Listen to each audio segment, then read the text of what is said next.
Hello everyone, welcome to Students Point. This is 19th of October and we are going to see all the important current affairs questions for the day. So pay your attention until then, and to get PDF of all these videos, you can join us on Telegram by writing the channel's name Students Point. You can also follow us on Instagram by writing the username The Students Point. And if you are finding this video useful, then don't forget to like the video and do share the video with as many friends of yours as you can on your different social medias. You can also subscribe to our channel and press the bell icon to receive the notification at the earliest so that you never miss any opportunity to learn and grow every day. Now here is the question for the day, and everyone has to answer this question in the comment section. The question is: International Day for the Eradication of Poverty 2020 is observed on. So these are the options. Read the options carefully and then answer it in the comment section. I have taken this question based on day because I expect that this question might be asked in some of the examinations. Because of COVID-19 pandemic, poverty has been aggravated throughout the world, so you may expect this question at least, or any other questions related to the topic of poverty. So the topic of poverty remains very important for the upcoming examinations. Okay, let's move ahead now. The first question: Joseph Mar Thoma, Metropolitan, was the blank Mar Thoma Metropolitan of Malankara Mar Thoma Syrian Church of Kerala. So he was the 21st Mar Thoma Metropolitan of Malankara Mar Thoma Syrian Church. So basically, he was the spiritual leader of a church called as Malankara Mar Thoma Syrian Church of Kerala. And why news? Because recently, demise of Dr. Joseph Mar Thoma, and on demise of him, Prime Minister has paid condolences, and he was a spiritual head of Mar Thoma Christian community. And Malankara Mar Thoma Syrian Church is often shortened to Mar Thoma Church and is also known as Reformed Syrian Church. Reformed Syrian Church, I repeat it once again. And it is an autonomous Reformed Oriental Church based in Kerala. This Mar Thoma Church sees itself as the continuation of Saint Thomas Christians, a community traditionally believed to have been founded in the 1st century by Thomas the Apostle, who is known as Mar Thoma or the Saint Thomas in Syriac language. And according to the 2011 census of Kerala, it was the 6th largest Christian church. This church, Mar Thoma Church, was the 6th largest church in the state.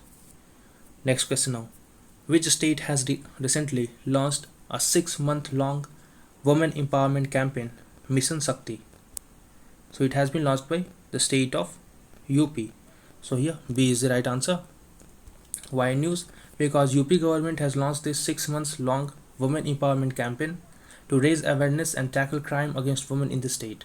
The campaign was initiated by various ministries, public representatives and senior officials in all the 75 districts of Uttar Pradesh.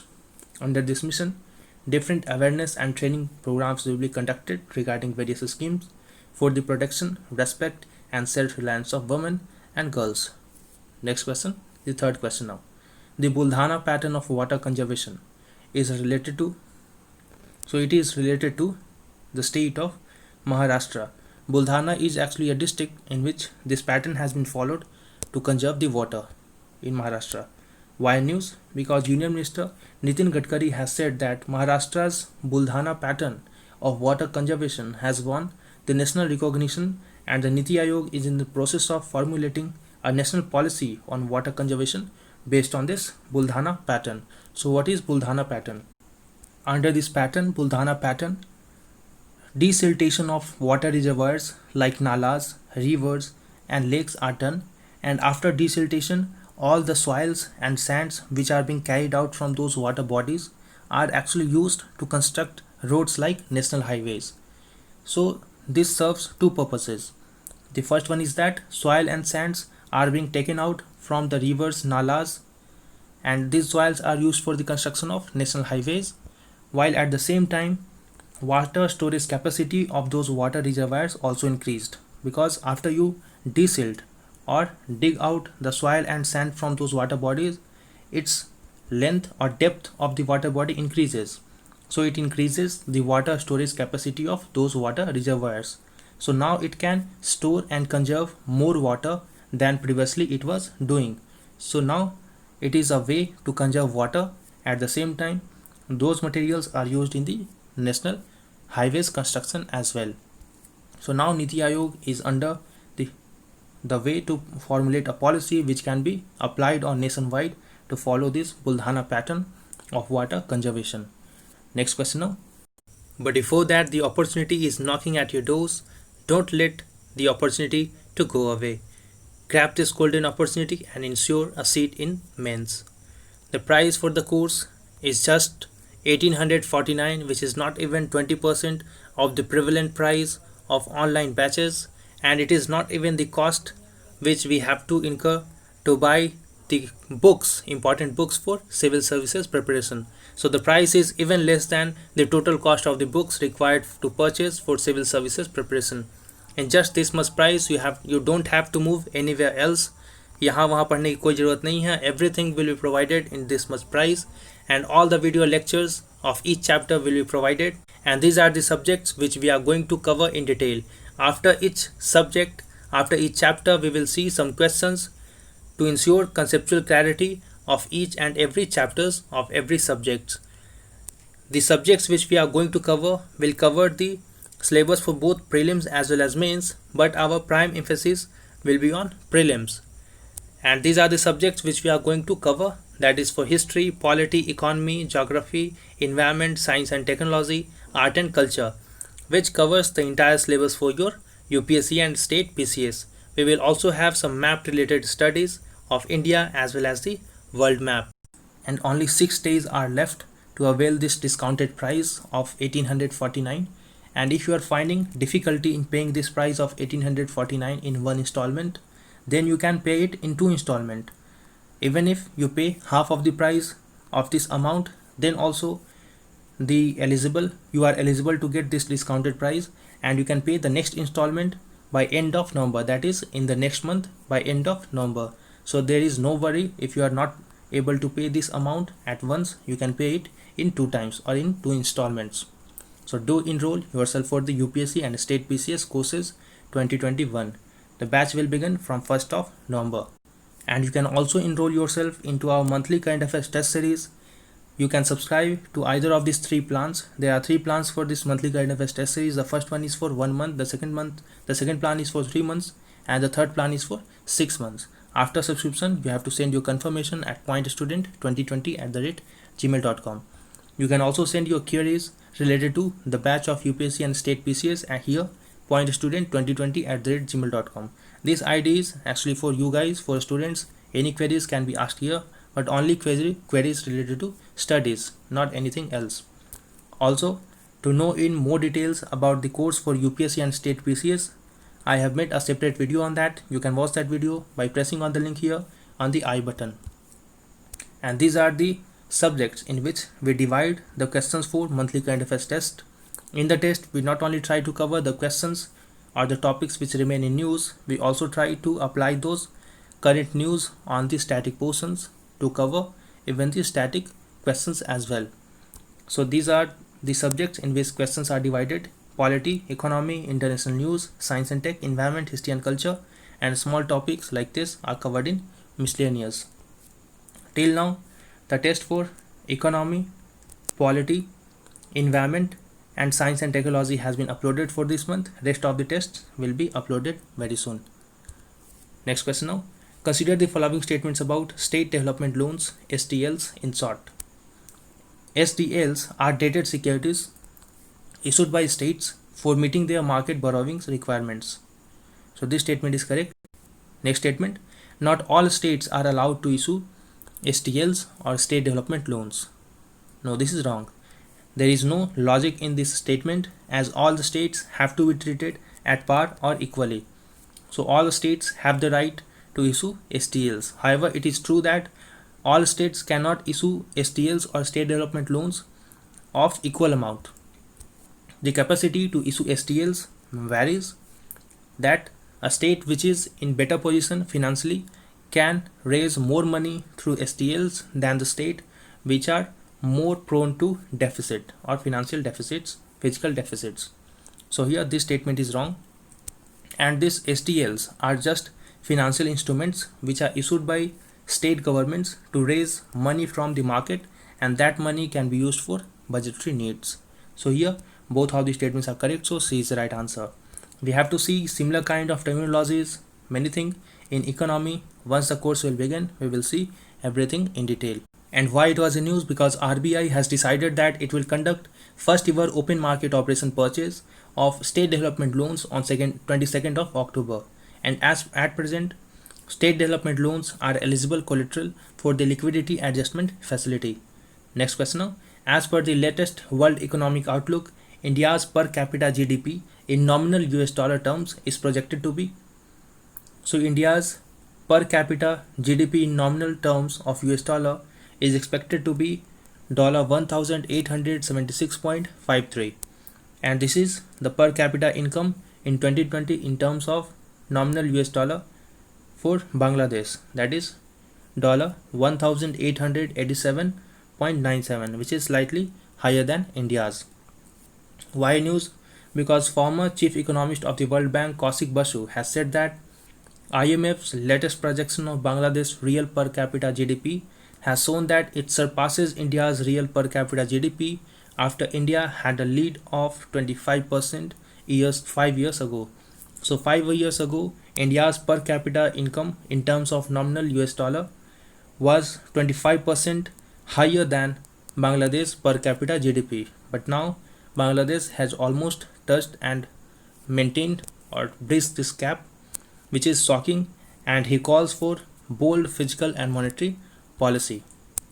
And after a blip, however, India's per capita GDP is expected to take over Bangladesh per capita GDP in next year 2021, as IMF project that in next year 2021 India's per capita income is expected to rise to $2,030.62 as against that of Bangladesh $1,989.85.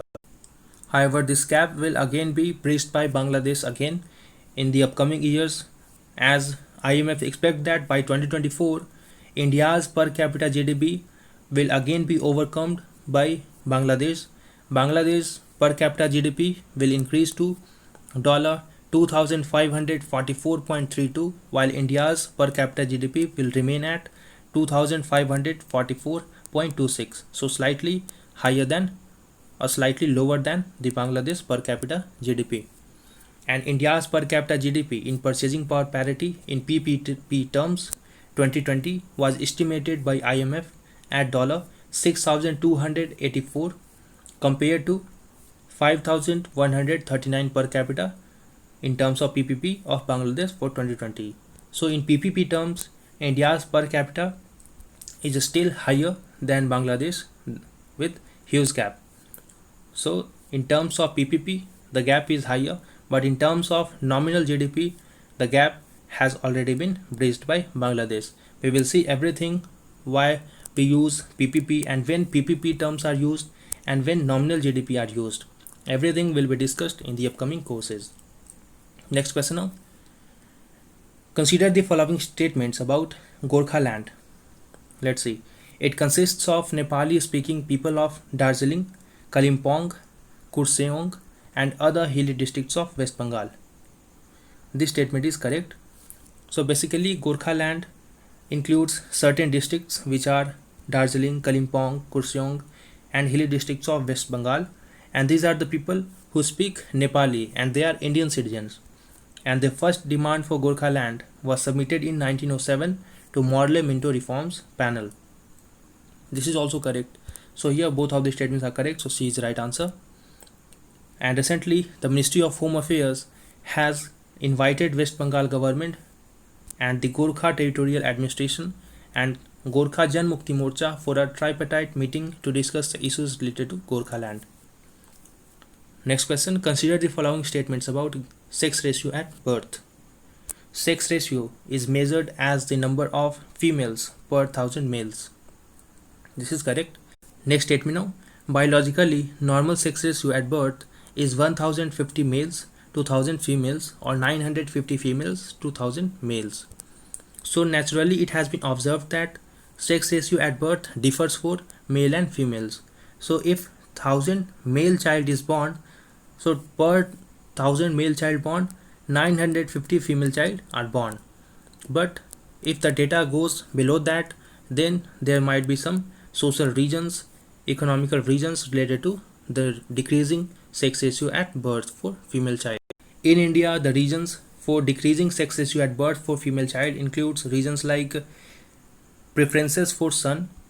Then woman and female child are seen as source of misery, as there are prevalence of dowry system in the country, despite the fact that a law against the dowry has been passed years ago just after independence. But despite that existence of law and stringent punishment regarding that, still dowry system has been acknowledged and is prevalent in the entire society of the country.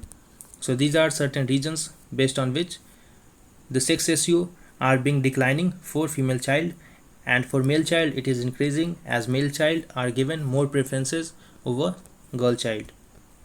So here both of the statements are correct, so C is the right answer. Why news? Because recently C. Rangarajan, who was the former chairman of Prime Minister's Economic Advisory Council, has argued that there is an urgent need to reach young people both for reproductive health education and service, as well as to cultivate gender equity norms. His arguments are based on the Sample Registration System Statistical Report of 2018 and the United Nations Population Fund State of World Population 2020. This sample registration system is the largest demographic sample survey in the country that, among other indicators, provide direct estimates of sex ratio, fertility rates through a nationally representative sample. And this SRS is brought by Office of Registrar General, and this report shows that sex ratio at birth in India has declined marginally from 906 in 2011 to 899 in 2018. So you can imagine the difference, that naturally, biologically, the sex ratio for female child must be 950 per 1000 male child, but in India it has declined to 899 female child per 1000 male child in 2018. While this UN Population Fund State of World Population 2020 estimates that the sex ratio at birth in India stands at 910, which is on the lower side of the index. If you have found the video useful till now, do like the video and do share the video with your friends and loved ones. Next question now. The United Nations Alliance of Civilization recently news has secretariat in, it has secretariat in New York, US. So here C is the right answer. And why news? Because this body has recently condemned the beheading of a teacher in the northwestern suburban area of Paris in France. The French teacher was killed after he taught freedom of speech and showed caricatures depicting the Islamic prophet Muhammad to his students. When this body, have some details about this body, this United Nations Alliance of Civilizations was established in 2005 as the political initiative of the Mr. Kofi Annan, who was the former UN Secretary General and co-sponsored by the government of Spain and Turkey. In 2019, Mr. Miguel Angel Moratinos has assumed the charge of High Representative for the United Nations Alliance for Civilizations. So I hope you find the video useful. Do like and do share the video, subscribe and press the bell icon. Wait for the upcoming video. Until then, stay safe and thanks for watching.